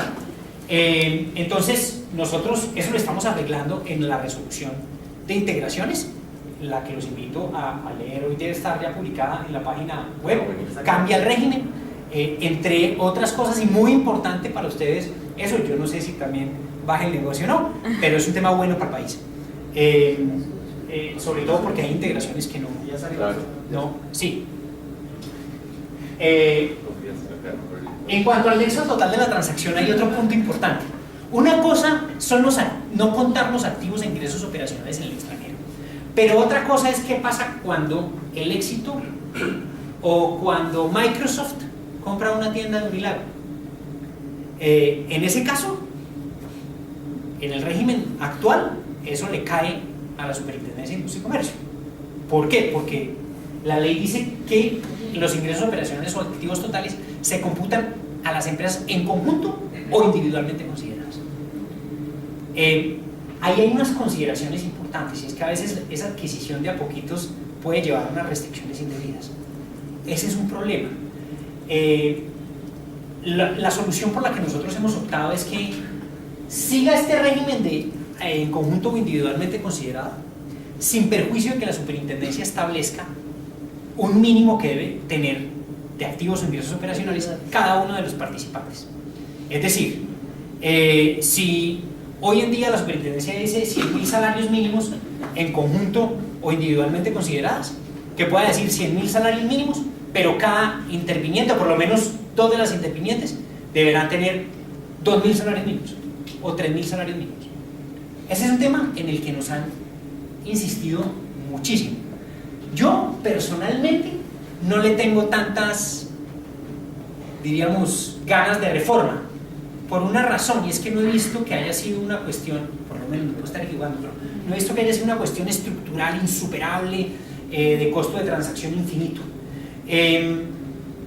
Pero ese tema del nexo local ha sido muy criticado afuera, y el régimen ya quedará en el momento de expedir la resolución de estableciendo los mínimos de ingresos en donde se pone el ingreso, porque también tenemos que pensar en el evento en el que se adquiere de a poquitos unos mercados, sobre todo en el país, que es una preocupación que yo personalmente le he manifestado muchísimo a la OCDE, muchísimo. Pero bueno, vamos a ver si eso se puede... Se eliminan los emprendimientos, ¿no? Porque si los compran cuando son chiquiticos, pues se puede... Sí. Sí. O sea, si sale la resolución ahora, la resolución de ingresos operacionales, ustedes tienen que cambiarse. Sigue vigente. Pero antes había una correlación entre la resolución de ingresos y las resoluciones que desarrollaba la ley 40. Pero hoy todavía. Sí. Por eso, mi pregunta es, ¿quién va a hacer la claridad? ¿O está la claridad que tiene la resolución?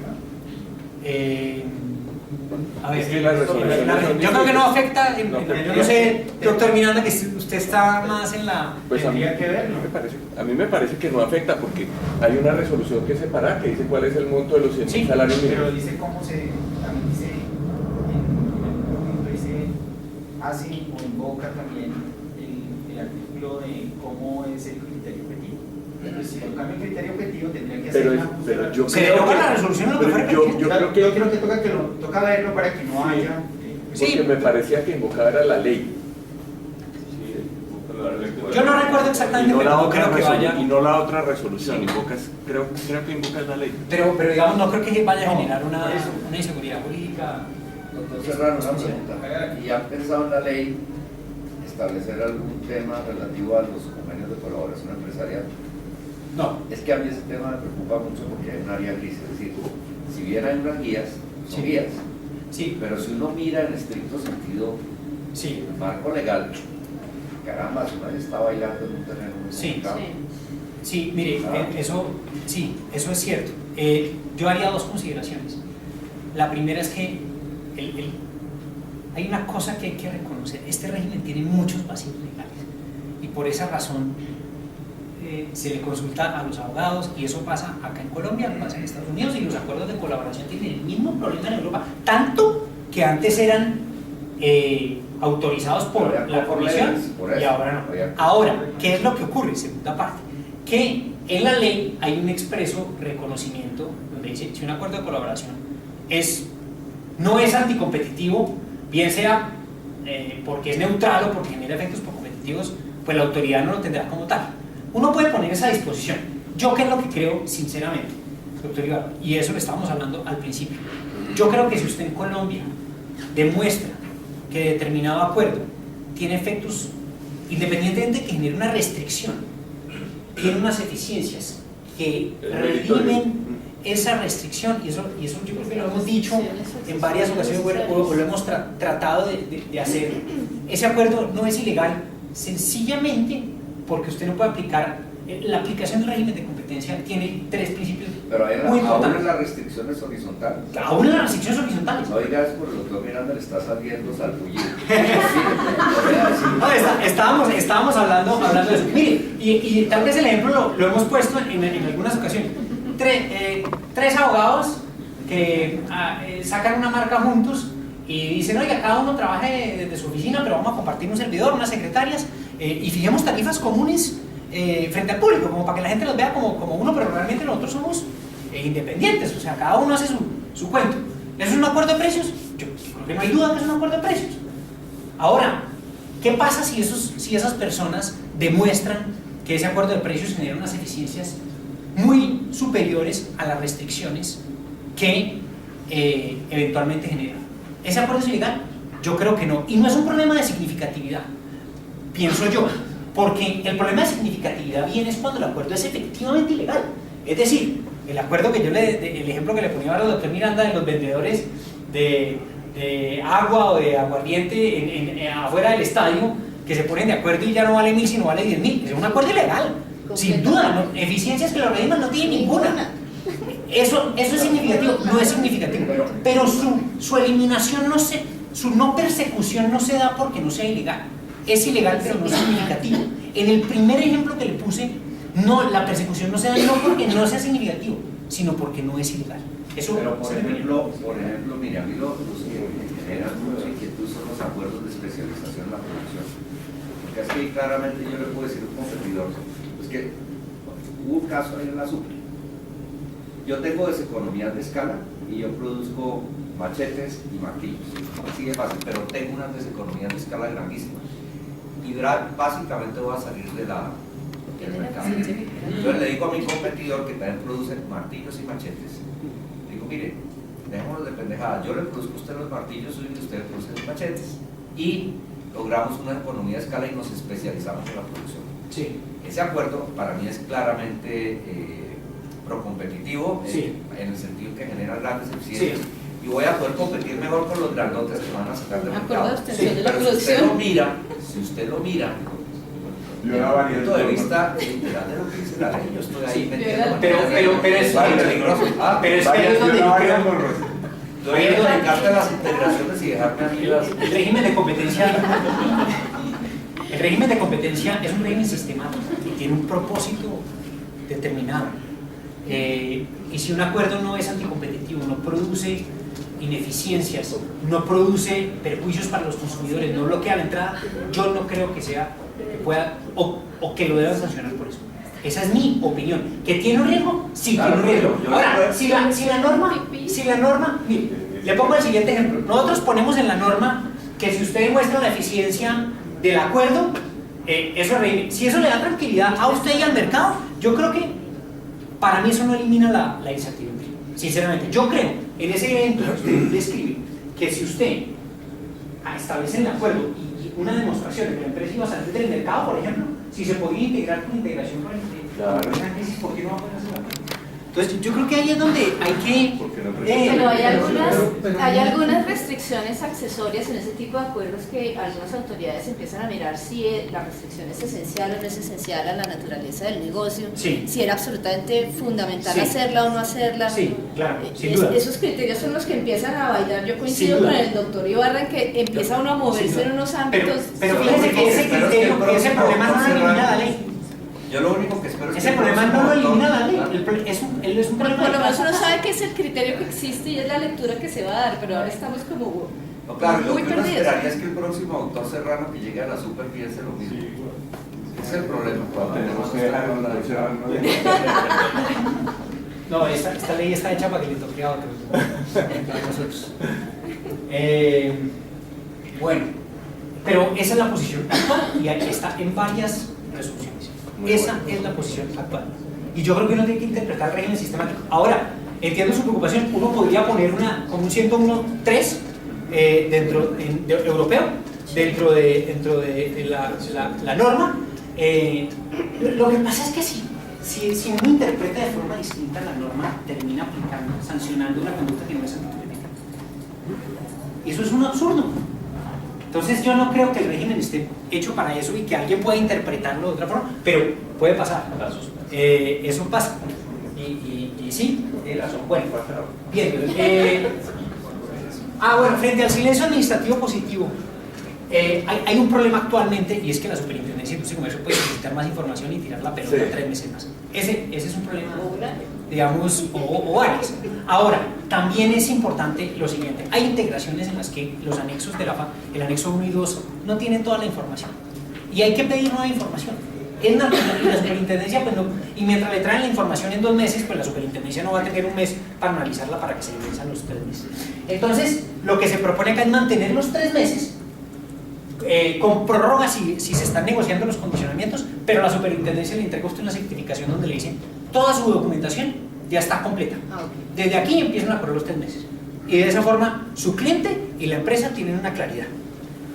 Y se establecería una contribución para la información de integraciones empresariales. Hay un poco como la que hay en seguimiento de condicionamientos. Parecida a la que se pone seguimientos de condicionamientos, por supuesto, dependiendo de la transacción, etc.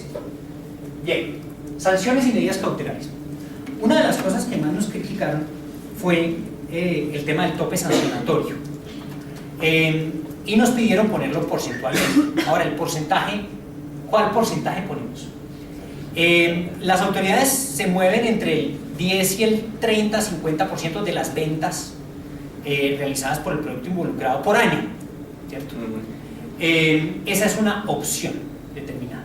La otra opción es ponerlo por ingresos operacionales o por patrimonio, con un tope hasta el 10%, hasta el 20%, no sé, eso ya se discutirá, pero solo del año fiscal anterior, independientemente de que la conducta haya sido de 10 años o de 15 años, no se tendría en cuenta las ventas de hasta el 30 o 50%, sino se tendría en cuenta el ingreso operacional del año pasado, y usted responde con eso por todo. Y en materia de contratación estatal, un porcentaje relacionado con el valor del contrato. Y entonces la superintendencia ha pensado en tener varios criterios de dosificación. Y una vez escoge un criterio de dosificación, arranca desde lo más bajo hasta lo más alto. Me explico. Que exista un criterio donde el más alto de los siguientes va a ser el que se tome en cuenta para la dosificación. No es que esa sea la sanción, sino va a ser el criterio que se tenga en cuenta. Entonces, se mantienen los 100.000 salarios mínimos. Ingresos operacionales en el último año fiscal, hay que definir el porcentaje. En Europa, por ejemplo, el 10% del conglomerado total, acá sería un 20% de la empresa que se ve involucrada. El patrimonio sin exceder el 20%, el valor del contrato en colusiones sin exceder el 30% y el 300% de la utilidad obtenida por el interventor, cuando se pueda calcular. Yo no sé si alguna vez se va a poder calcular, pero lo cierto es que de pronto en algún momento se puede calcular y sería interesante utilizar el criterio. Y una vez usted escoge uno de estos criterios, y por supuesto habrá que ajustar en porcentajes, etcétera, empieza a dosificar. Eso quiere decir que usted puede imponer, de acuerdo con el tamaño de la empresa, etcétera, con la conducta, un 1% de los ingresos operacionales, un 20%, un 10%, etcétera. Lo que se pretende con esto es que es lo siguiente. Primero, los 100.000 salarios cubren mucha gente, pero mucha gente no. Y yo creo que tenemos un régimen que puede ser débil en conductas de empresas bastante grandes que realizan conductas de mucho tiempo y donde la sanción no es realmente disuasoria. Entonces lo que pretende el régimen es eso, un poco un level de playing field con los que también son grandes, para que también haya una accountability respecto de esas compañías. Pero lo cierto es que se va, independientemente de qué criterio quede, la parte porcentual va a quedar. O sea, va a quedar, se va a tener en cuenta ese criterio. Y una vez escogido el respectivo criterio, se dosifica con el tope. ¿Cuándo se escoge el criterio? ¿En qué momento? Esa es una excelente pregunta. Yo creo que hoy uno está jugando ahí como que no sabe si se está yo creo que 300, sí. el 200 salarios. Pero fíjese que no, porque usted le dice al cliente, muestre los ingresos, muestre el patrimonio, comparémoslo con 100.000 salarios mínimos y muestre el valor del contrato. Mejor vamos a usted le toca este y ahí se va, a usted le toca este. Yo creo que sería en el momento de sanción. Hoy es la imposición de las sanciones. Así, en colusiones habría una habilidad de 3 años para contratar con el Estado. Mire, estamos teniendo un problema grave. Muchos colusores están volviendo a quedar con los contratos. Y ese es un problema que hemos compartido con la Procuraduría. Entonces habría esa creación de esa criminalidad. Y muchos colusores, las empresas grandes no lo hacen, pero muchos se descapitalizan. Ese es un problema bastante grave que está ocurriendo. Entonces, hay un poco la superintendencia delata toda la investigación y cuando llega, pues el tipo no tiene nada. Entonces, ahí hay un problema. Bien, en la dosificación se tendrían en cuenta la idoneidad de la conducta para afectar el mercado, tipo de bien o servicio, tiempo de duración, cuota de participación, etc. Digamos que hoy los criterios, revisándolo, muchas veces no guardan mucha relación con lo que realmente ocurre en la práctica, y de esa manera hemos propuesto cambiarlos de alguna forma, ponerlos un poco más cercanos a lo que realmente ocurre en el caso. Los agravantes quedarían pues prácticamente los mismos, y sumarían 10% de la base de la sanción, que esa es otra cosa que nos parece importante, ponerle un porcentaje al agravante. Entonces, usted tiene mala conducta procesal, ahí va su 10%. Su sanción era de 10.000, porque uno se elige. Punto. Así funcionaría el agravante. Una pregunta, ¿para quién irían las multas impuestas? ¿Seguirían yendo para la superintendencia o para la nación? Y no hay ninguna crítica de la OCDE. Y miren, yo les digo sinceramente, yo pensaba lo mismo que ustedes. Miren, nosotros no vemos un peso de eso. O sea, no vemos un peso de eso, entre otras cosas porque las sanciones grandes se demandan ante el contencioso. Eso está para bonos del tesoro. O sea, eso se queda ahí. Y si se cambia, mire, eso se puede cambiar si ustedes quieren. Porque uno dice, sí, pero ¿por qué les ha aumentado tanto el presupuesto? Pues igual, frente a ese argumento uno responde lo siguiente: bueno, listo, igual las imponemos, van haciendo y le decimos, ahí le mandamos una platica, ¿no? Entonces, o sea, el criterio realmente no, eso sería un poco como botar el sofá, pero no ocurre en este momento, y yo creo que pues ni hay el incentivo, en primer lugar porque la plata no entra, y en segundo lugar pues es una cuestión de ética y moralmente muy reprochable, pero incluso si fuera así, no lo veríamos, o sea, no lo veríamos. El tema del agravante del 10%, sí. Pero si hay una sanción que es exactamente igual a los 100.000 salarios mínimos por obstruir la investigación, entonces además de la sanción le pueden... Sin superar el tope, el agravante nunca podrá superar el tope. ¿Me explico? Si yo llegué al 20% de los ingresos operacionales y le pongo un agravante, no le puedo poner ese 10. No, pero ¿qué pasa con la otra sanción? Es que hoy en día, si usted, por ejemplo, no deja entrar a la superintendencia a sus premisas, le pueden poner la sanción de los 100, la sanción normal. Sí. Entonces, esa no sería una doble sanción. Pero mire una cosa, yo creo que el juzgamiento ahí no se predica respecto de la conducta, sino de la conducta procesal desplegada en el proceso de incumplimiento.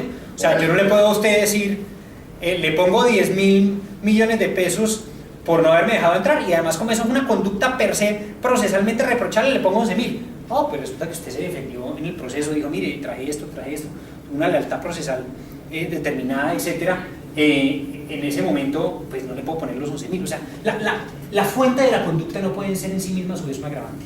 Eso es lo que quiero. ¿Sí? Y tengo otra pregunta, ¿estas sanciones siguen siendo por conducta? No siguen siendo por conducta. No siguen siendo por conducta. No. Entonces, en total. ¿Sabe cuál es el? Sí, en total. Pero ¿sabe cuál es el problema? ¿Sabe por qué eso no importa? El problema de por conducta se da porque hoy en día hay el tope de los 60.000. Cuando usted ya elimina ese tope, ¿para qué tiene por conducta? Si me va a entender, frente a la dosificación de la sanción. Además hay un tema muy grave que sea por conducta, porque es que a veces le hacen uno 3 cargos por la misma conducta. Sí, mire, y eso genera, sobre todo, inseguridad jurídica. El artículo primero, y además el numeral quinto del artículo 40, y además, entonces son 3 por la misma conducta. Pero ojo, no, una cosa es la imputación jurídica, eso no es por cada conducta, otra cosa es el hecho fuente de esa conducta. Es decir, violar el 1 y el 2153 no son 2 conductas. La fuente es la misma. Es una sola conducta. Pero lo ven como 2 distintas. No, señor. Claro. No lo vemos como la apertura le voy a mostrar. No. Son 2 hechos, no 2 imputaciones. Okay. Bueno, bien.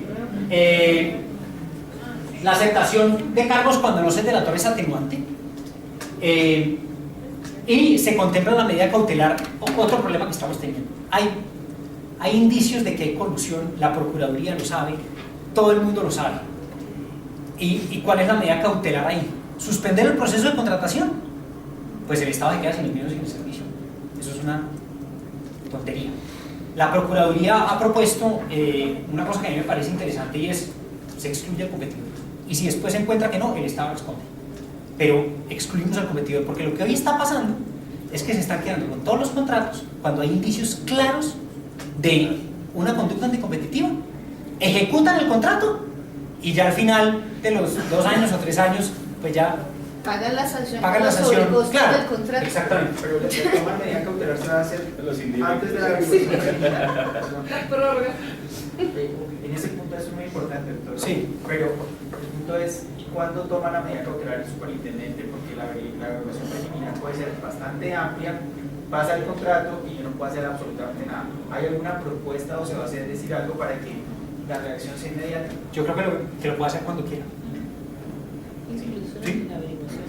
Inclusive antes de una averiguación preliminar. En una averiguación, claro. No, pero ojo, porque aquí tenemos que tener en cuenta cómo se está haciendo. O sea, básicamente lo que ha tenido la superintendencia es que al pliego de cargos hay medida cautelar. Sí. Y así ha sido tradicional. Sí. Teniendo en cuenta que la averiguación preliminar tiene unas características. Sí. Pero entonces en este caso sí se va a poder. Y hoy también se puede. Es que esa es una posición de la superintendencia, pero ¿qué le prohíbe tomar la medida cautelar? Nada. ¿Por qué no la hemos hecho entonces en la averiguación preliminar? Eso, pero el hecho de que sea tradición no quiere decir que no, es que no se puede hacer. tradición. Sí. Estoy diciendo por qué no se ha hecho. Sí. No, mire, yo creo que si hay la naturaleza de la medida cautelar tiene 2 requisitos: la apariencia de buen derecho y el peligro de la mora. Si hay apariencia de buen derecho y peligro de la mora, no veo que haya algún requisito para que usted no pueda decretar la medida cautelar. Ahora, lo que sí hacemos es ponerle recurso de reposición a la medida cautelar. Porque la medida cautelar, hoy en día tiene el acto de negación de pruebas, pero la medida cautelar es un acto que yo creo que merece su recurso. Sí. Otra medida cautelar que también se está pensando es si la superintendencia tiene pruebas de que la persona está realizando conductas o que se está insolventando, etcétera, o que está realizando maniobras para insolventarse, pueda en un determinado caso hacerlo.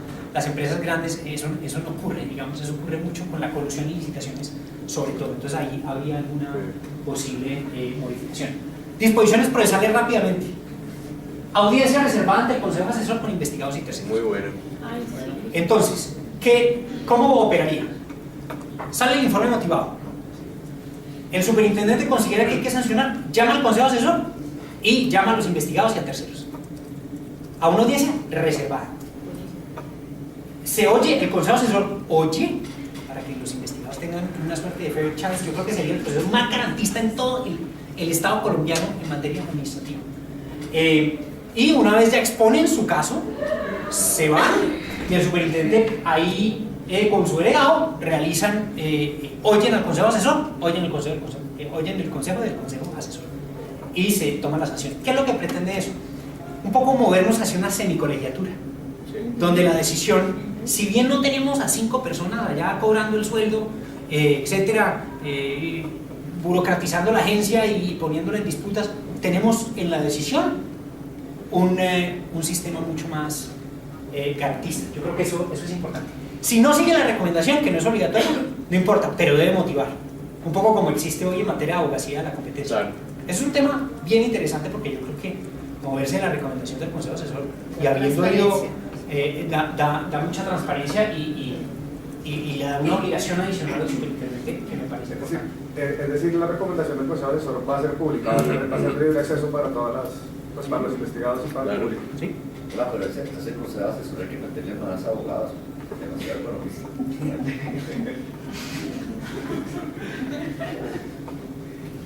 Yo creo que había ser parte del Consejo Asesor.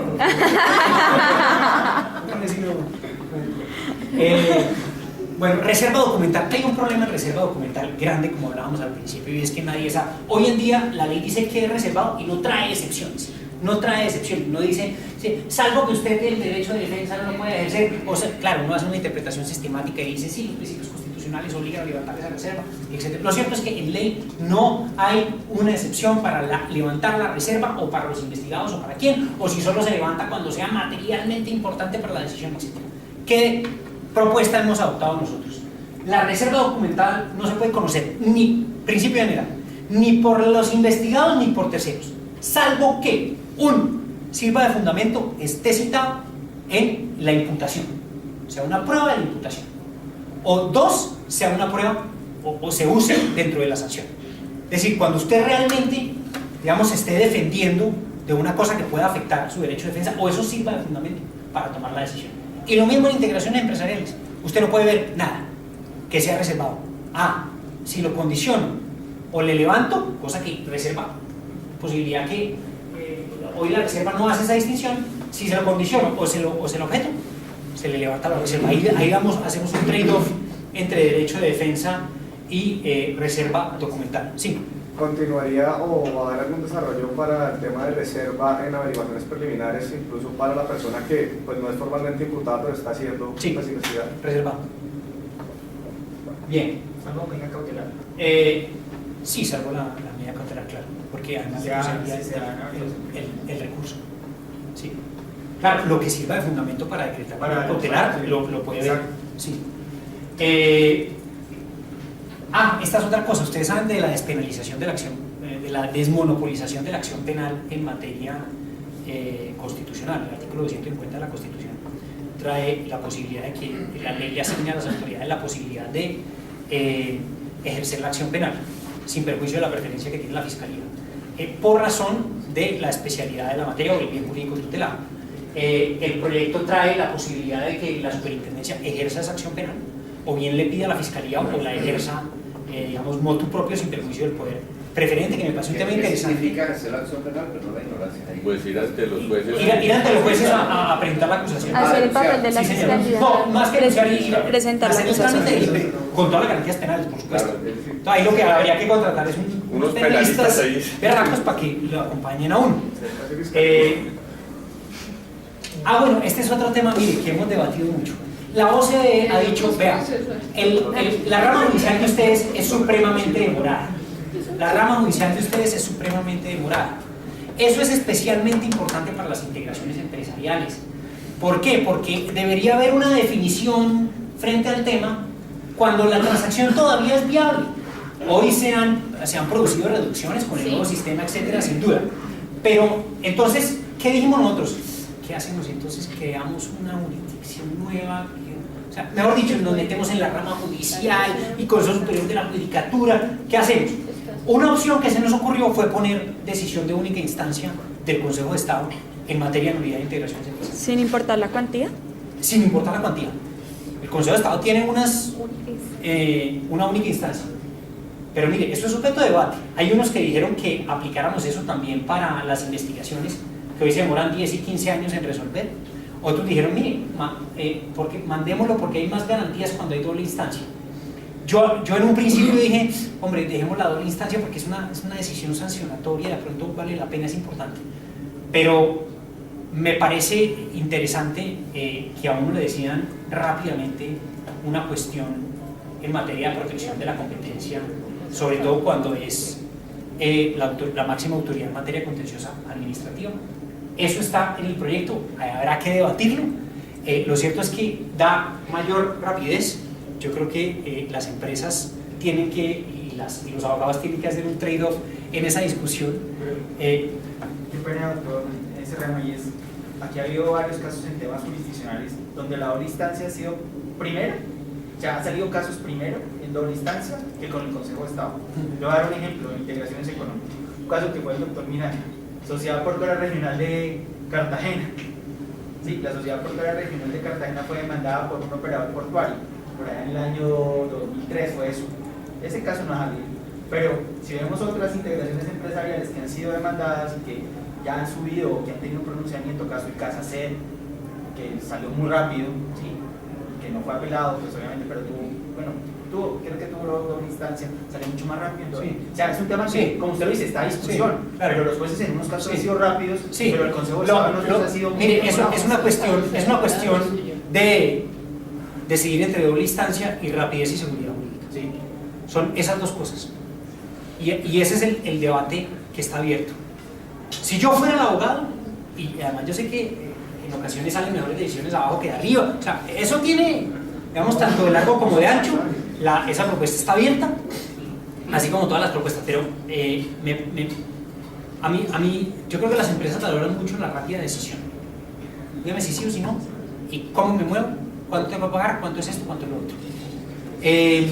O sea, si yo estuviera en el sector privado, valoraría esa rapidez. En única instancia y directamente del proceso. Bueno, muchísimas gracias.